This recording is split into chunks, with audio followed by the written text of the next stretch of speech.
성자와 성령의 이름으로. 여지없이 수능이 가까워지면 날씨가 추워져요. 지난주 중에 김장하길 참 잘했다 싶어요.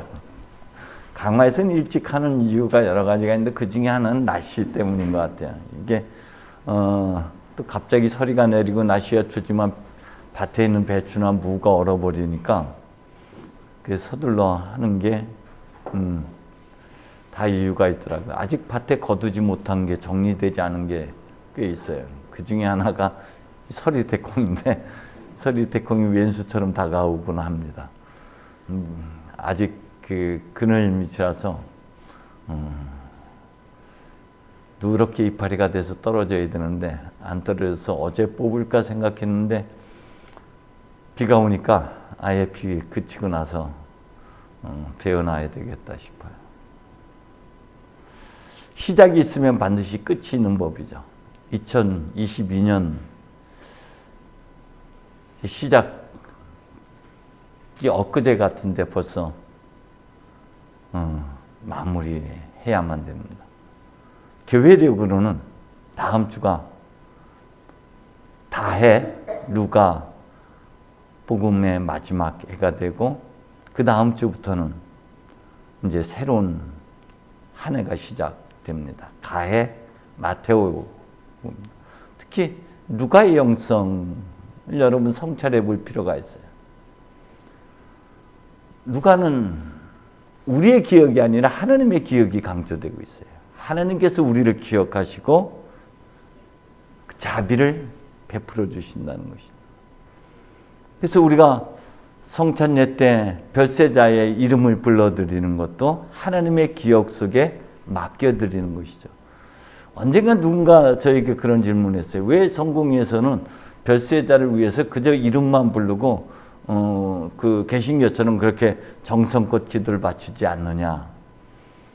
하나님은 우리보다 우리를 더 잘 알고 계시기 때문에 그분의 기억 속에 우리가 그분을 위탁하는 것이죠. 그래서 그분께서 더 큰 자비와 은총으로 그를 감싸 주실 것이기 때문에 우리는 그렇게 이름만으로도 충분히 우리의 바쳐야 할 기도를 충분히 바친 것이라고 안내해 드린 바가 있어요. 루가에서는 특별히 우리로 하여금 여성성과 남성성, 우리 안에 이중성, 양면성을 또 강조해서 말하고 있습니다. 통합의 영성이 우리에게 필요해요. 조화와 균형을 이루는 것들. 또 루가에서 강조되고 있는 것 중에 하나는 성령의 사역입니다. 성령께서 우리 안에서 어떻게 놀라운 일들, 신비를 이루어 가시는지. 특히 강조되는 것이 있다면 기도죠. 무엇보다 중요한 것은 기도예요. 기도할 때 하늘이 열리고, 기도할 때 하나님의 음성을 듣게 되고, 기도할 때 변화의 시작이 이루어지는 것이죠. 오늘 복음은 우리가 밖으로 향해 있는 시선들을 다시금 내면으로 향하게 하는 차원에서 복음에 다가가야 될 필요성이 있습니다. 우리는 끊임없이 밖의 화려함에 마음 빼앗기고 살아가요. 밖에 있는 것들과 씨름하며 살아가곤 합니다. 그런데 주님은 그 어느 것 하나도 그 자리에 남아있지 않을 것이다. 성전이 무너진다는 것은 이미 경험했던 에제키엘서에서도 알 수 있듯이요. 이스라엘의 멸망을 이야기하는 것이고 세상의 종말을 의미하는 것이죠.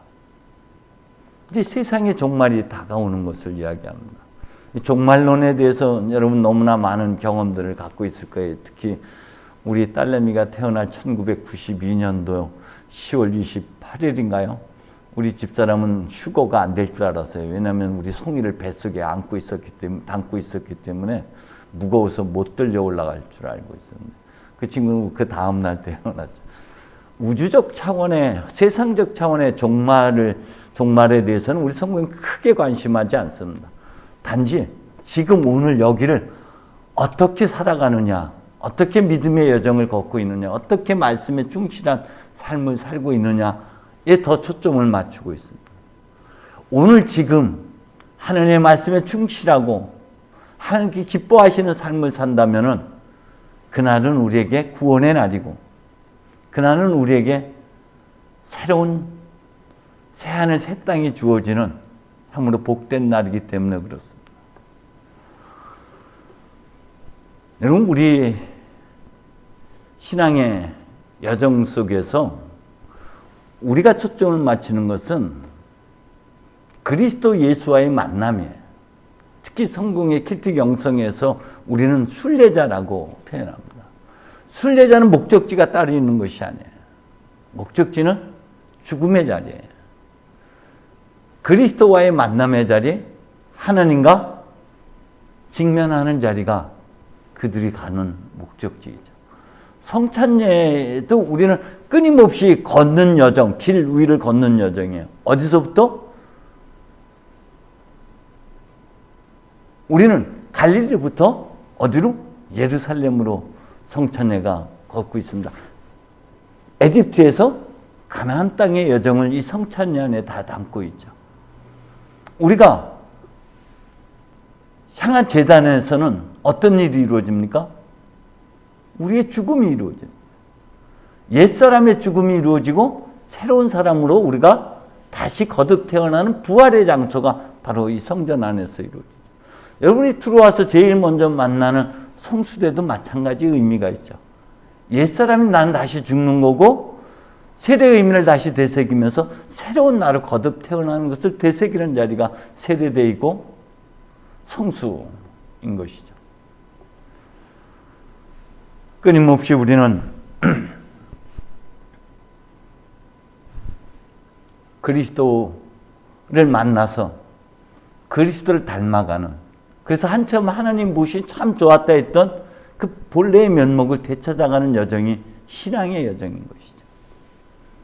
주님은 우리에게 이렇게 말씀하십니다. 이 성전을 헐어라. 내가 새로운 성전을 사흘 안에 다시 세우겠다고 말씀하십니다. 우리는 이 종말의 때 우리가 이 한 해를 마무리해가면서 다시 우리의 삶을 되짚어 보면서 아직도 내가 움켜잡고 있는 것들, 아직도 내가 깨어지지 못하고 있는 것들, 아직도 내가 바깥의 것에 집착하고 있는 것들이 무엇인지 깊이 성찰해야만 됩니다. 그 모든 것들이 무너져야지 부활의 몸으로 새로운 창조의 역사가 이루어지는 것이죠. 때문에 우리는 이 종말을 영적 종말, 내면의 종말로 바라봐야만 할 것입니다. 그래서 이제까지 내가 중요하게 여겼던 우리의 가치관 깨어져 나가고 새로운 삶의 방식으로 전환되어지는 자리가 구원의 자리이고 종말의 자리. 죽음과 부활은 한 장소에서 동시적으로 일어나는 거예요. 그래서 우리의 옛사람이 죽는 자리, 그것이 종말의 때인 것입니다. 지금까지 내가 여겼던 참으로 중요하다고 했던 것들이 쓰레기처럼 여겨지는 자리. 사도 바울이 나는 그동안 나에게 유익했다고 생각했던 것들을 쓰레기로 여긴다. 이것이 우리가 고백해야 되는 새로운 출발점의 자리인 것이죠. 여러분, 길 위에서 수많은 사람들이 주님을 만납니다.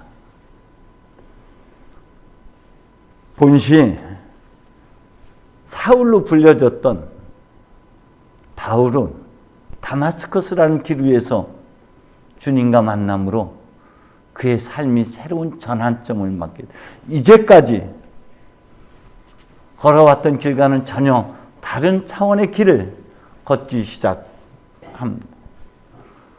수많은 예언자들이 그랬습니다. 아모스도 돌무화과를 가꾸는 농부였고 양떼를 몰고 다니는 목자였지만 양떼를 몰고 가다가 야훼께 사로잡히게 되고요. 에제키엘이 바벨론 강가에서 하느님 앞에 사로잡히게 돼요. 예레미야가 또 이사야가 기도 중에, 성전에서 기도 중에 하느님 앞에 사로잡히게 되고요. 모세가 호렙산에 양떼를 몰고 호렙산으로 갔다가 거기서 이는 불꽃으로 아직 타지 않는 떨기나무를 보고 다가가다가 주님의 음성을 듣게 되죠.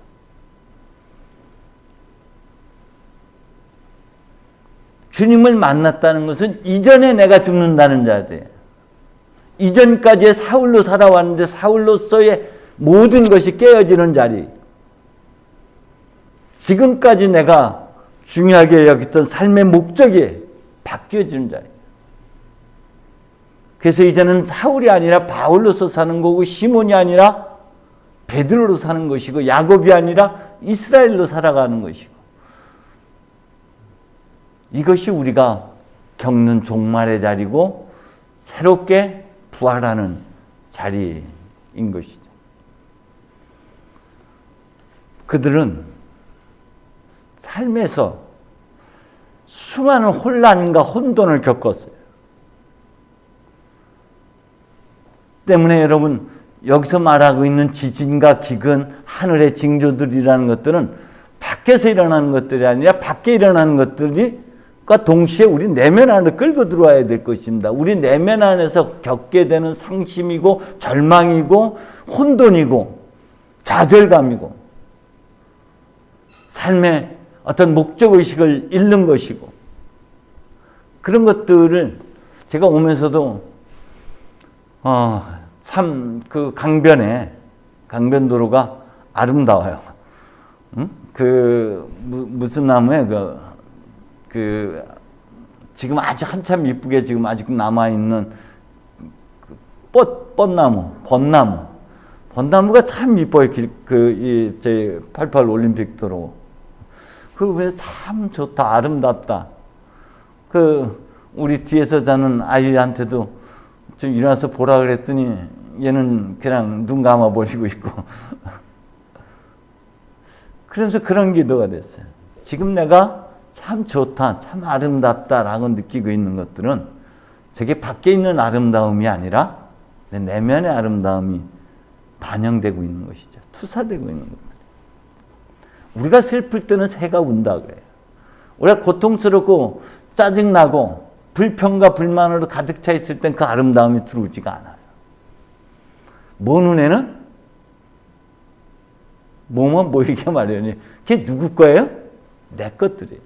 때문에 밖에서 일어나는 온갖 사건과 상황들, 일들은 그들의 문제라고만 우리가 보아왔다면 이제는 그것을 그렇게 보아 넘기지 말고 그것을 자기 내면 안으로 끌고 들어와서 이 일들이 하나님께서 나를 부르시는 사건으로, 그걸 통해서 하나님께서 나에게 어떤 도전을 주시고 어떻게 말씀하시는지를 성찰하는 기회로 삼아야 되죠.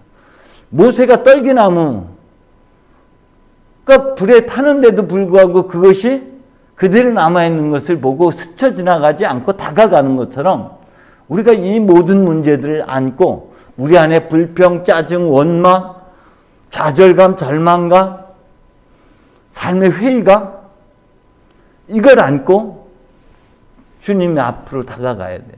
스데반도 그랬고 여러분 사울도 그랬고 다 그 사건들이 그들로 하여금 행복한 때 하나님의 부름을 받은 것이 아니라 절망과 좌절감과 근심과 불안과 염려, 두려움, 온갖 것들이 혼돈에 쌓여있는 그 상태에서 하나님의 부름에 직면했던 것이죠. 하나님 우리 행복하게 성경 읽고 뭐 이럴 때만 부르시는 것이 아니라 하나님은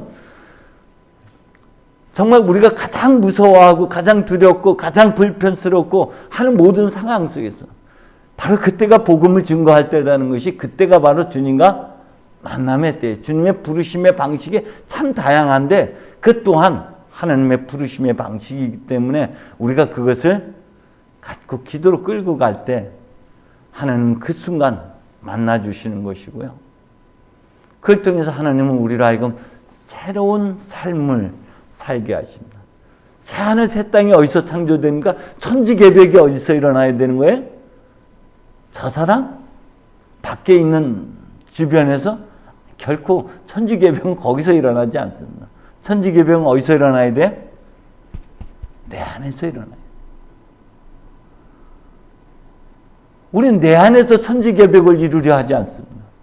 내가 천지개벽이 내 안에 천지개벽이 일어나야지 모든 게 새롭게 보이고 새로운 삶을 살아가게 되는 것이고, 그것이 새하늘 새 땅의 창조가 아닙니까? 이 현실의 삶에서, 우리가 살아가는 삶에서 새하늘 새 땅이라는 것은 내 가치관이 깨어지고 새로운 가치관으로, 이제는 내가 사는 것이 아니라 내 안에 그리스도가 사는 것으로, 이제까지 내가 보는 관점에서 하나님의 관점으로 전향되는 것, 그리 될 때 일어나는 것이 천지개벽이고, 그것이 새하늘 새 땅인 것이에요. 우리 안에 콩깍지를 벗겨낼 때 비로소 제대로 보이는 것이죠. 그 제대로 보이는 세계가 새하늘 새 땅인 것이고, 바로 하나님의 나라가 되는 것이죠.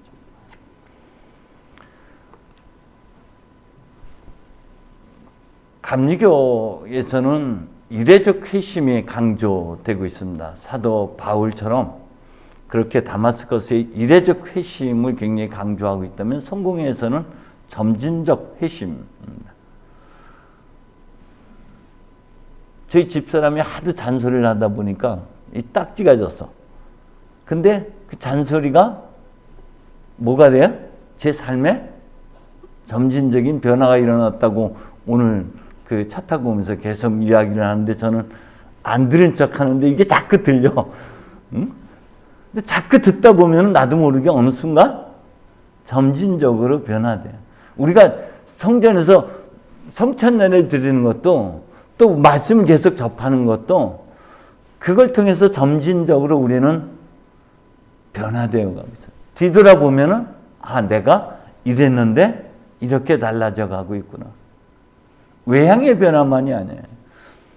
우리 루시아 선교사님은 30년 전이나 지금이나 내가 볼 때는 똑같아요. 세월을 비껴가고 있어요. 그때도 이뻤거든요. 지금도 그래. 주름이 없어.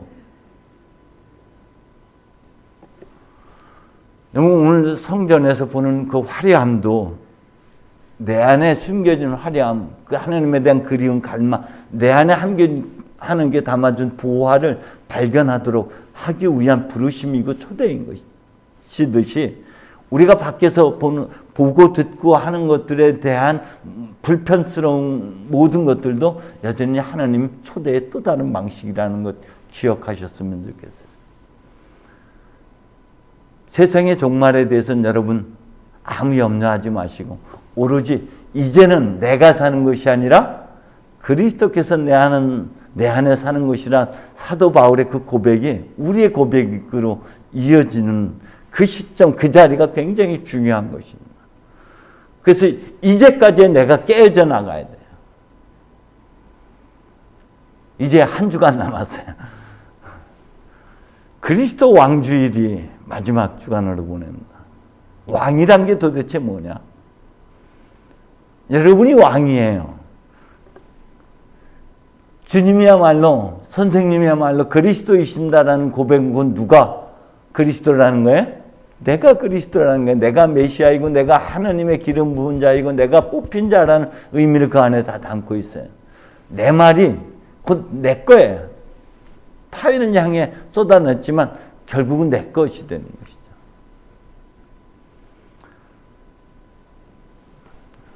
마무리해가면서 이제 내가 왕주의를 여러분들 잘 준비해가면서 한 해를, 교회력으로 한 해를 잘 마감했으면 좋겠습니다.